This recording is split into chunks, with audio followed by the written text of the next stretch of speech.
How you doing, folks? Happy Sunday. Meteorologist Steve Fundaro. I'm just going to say Steve here. That's all I'm going to say. We all keep it casual here on the Facebook and the social media. How's everyone doing? Come in and say hello. Good morning, Angela.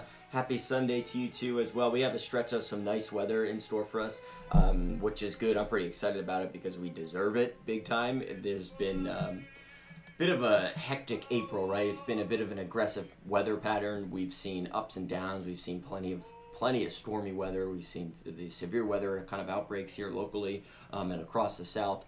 Not much of that over the next week or so. So good stuff. We got a nice little calm forecast for you guys. I'm just gonna share this over on Twitter and we'll get going. But coming in, let me know how y'all's weekend was. How everyone's weekend was.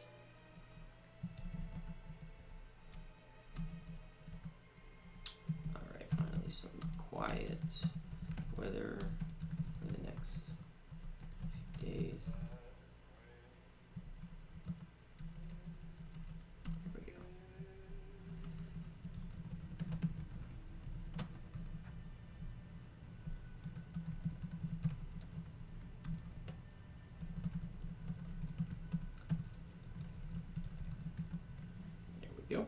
Alrighty, folks. April showers bring May flowers. Yep, yes, ma'am, Angela. We got some much-needed rain, too. Some of the drought conditions are going to be improving, too, so that's some good stuff. Good morning, Jackie. Melissa, so glad to see the sunshine raining through. Absolutely. Clouds are going to be filtering in and out, kind of on and off for the first portions of the day. But otherwise, we'll get some sunshine back in the forecast big time, especially Monday and Tuesday, and I'm pretty pumped about it. So we got a front on the way. It's kind of working through the first coast as we speak. There's one punch that worked down to our south. There's another one kind of filtering in now. You can see some of the clouds as we speak up here, kind of in south central Georgia, blowing up the satellite and radar image. It's a good picture of the second little push of it. So a few showers out here.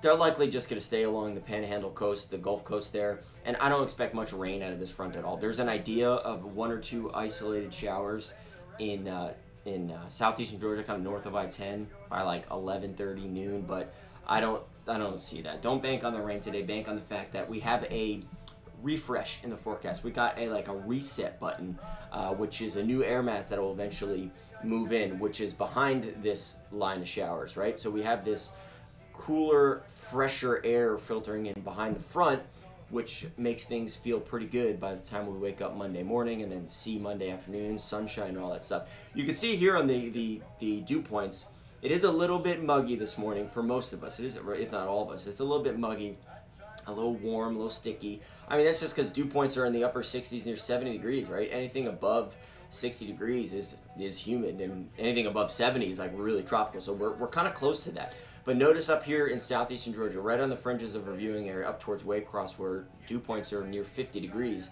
that's that dry air. You can see it on with the contours, the greens and blues here switch to the grays.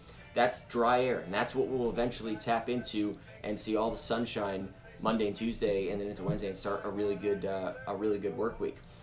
So the front not bringing much rain. It brings the dry air, just a few of the clouds through the morning. Those clouds just make for a nice canvas for a good sunrise. This is an awesome shot from Kate. I'll pull this full screen so you guys get a better look at it. Cotton Candy, the light this morning from Kate sharing that on our First Coast Weather Watchers page. So join the group if you guys are not a part of it. Some good stuff over there. Clouds for the first kind of half of the day, and then we see some late day sun. Now high temperature still going to be in the 80s today because the breeze is generally out of the west. And then it eventually switches out of the north and the west at the end of the day today, and that'll bring in some more late day sunshine. So just an overall pretty good day for us. Here's the front working through as we speak. There go the clouds later today, and then high pressure sinks in, I should say works in, and then brings in the fresh breeze, brings in the good stuff, brings in the sunshine. Also brings in a nice little taste of a nice little spring morning, Monday morning, waking up.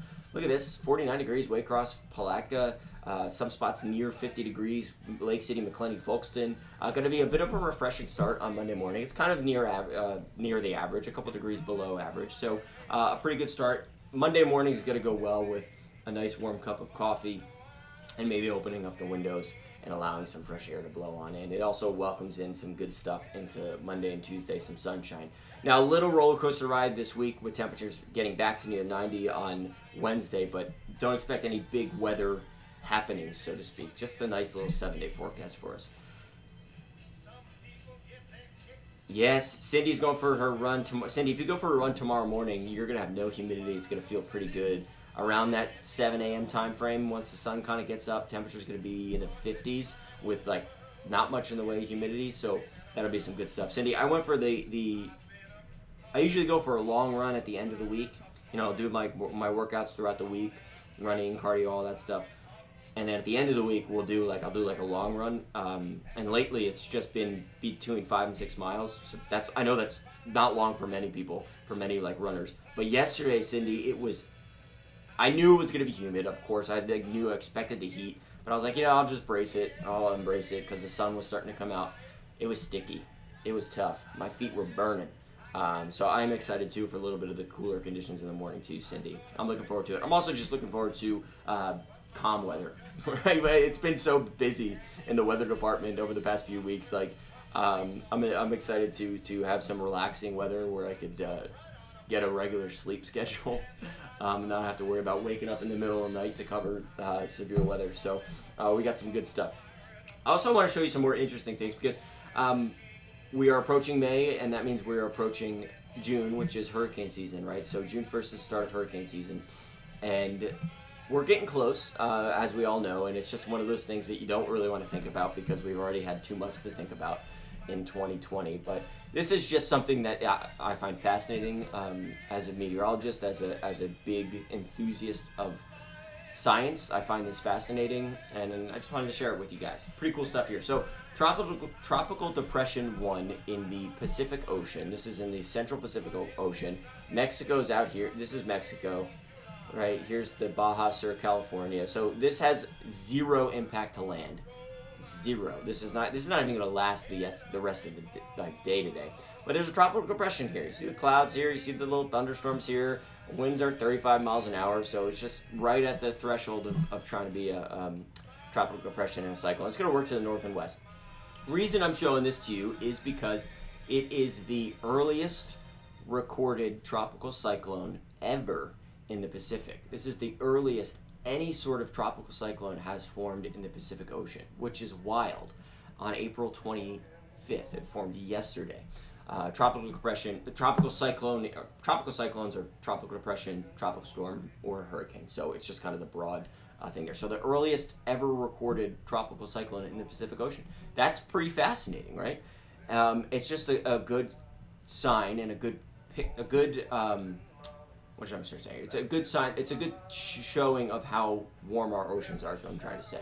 It shows a good picture that our oceans are warm across the globe, right? We're in a changing climate. We're in a warming climate. There's more heat available. There's more energy available. So a storm like this, while not threatening at all, but a storm like this can just pop up. So just something to keep in mind as we head into hurricane season this year. While some indications want to show active year with more storms, don't harp too much on the numbers. Just know that the oceans are warm, and there's plenty of energy around to fuel whatever sort of storm pops up, right? You could harp on what active versus inactive means, but in reality, we've never had a hurricane season where there's only been one named storm. That would be as inactive as they've ever been, right? But yet all it takes is one named storm, right? All it takes is one storm to ruin your day, right? Or cause some damage or anything like that. So don't harp on what active versus inactive means. Don't harp on, well, there's going to be 17 or 18 storms or 15 or 12. Just know that there's a lot of heat around. There's a lot of energy around. Gulf of Mexico has been pretty warm too. Gulf of Mexico has been like firing up. And has also fueled a lot of the severe weather outbreaks across the south, just because all the weather that pumps out of the south and west out of the Gulf of Mexico gets a little bit more juice, right? Has a little bit more heat. So then those thunderstorms that pop up along these fronts and those severe weather outbreaks are just maybe a little bit stronger. So just some cool little climatology and some science to talk about and to think about as we prepare for hurricane season over the next month and a half or so. Hurricane season's going to come on us pretty quick. We've already bought all the toilet paper, right? When the coronavirus and COVID-19 started getting wiry, everyone went out and bought all their toilet paper, and they're non-perishables. So we should probably already be prepared for hurricane season, which is some good stuff. So just a friendly reminder that we want you all to be prepared, but also a friendly reminder we have nothing to really worry about. We'll be fine here across the First Coast. We know how it works. We know to stick to the science and stick to the facts, and that's exactly what we'll do. Here's your 7-day forecast. I'll leave this with you guys. Looks pretty good into Monday. I'm pumped about it. Monday morning, got to wake up. Temperatures feeling pretty good for those who are early birds. Sunshine Monday, sunshine Tuesday as well. We're gonna get a quick burst of some warmth on Wednesday. Look at that though. We're near 90 degrees with a southerly breeze. That gets going big time. It's ahead of our next shot of rain, which is just a few thunderstorms. Just a few showers and thunderstorms on Thursday. Not a whole lot. I don't see much in the way of any severe weather as of now, so that's some good news. So just a bit of a quiet 7-day forecast for you guys, which again, I'll say one more time, is much deserved after the aggressive weather patterns we've had for the month of April. So just wanted to bring you that little bright of little taste of some good news for you guys. All right, folks, that'll do it for me this morning. Have yourselves a great rest of the weekend. Good morning, Kara. Fran, how you doing? You're welcome, Fran. What's up, cousin Frank? How you doing, man? Cousin Frank chiming in from the Great White North in Canada. He needs the extra grappa to keep him warm up there during the winter time. Hopefully, Frank, you've got some nice weather to get out on the bike. Convince my dad to join you there. Good morning to you too, Danielle. Get out and enjoy the weather tomorrow morning, folks. It's going to be a good one. Alrighty, that'll do it for me this morning. Got my warm coffee for the rest of the morning and the day today. Going to have ourselves a nice Sunday and a nice week. Thanks for joining us, folks. We'll see you on the flip side.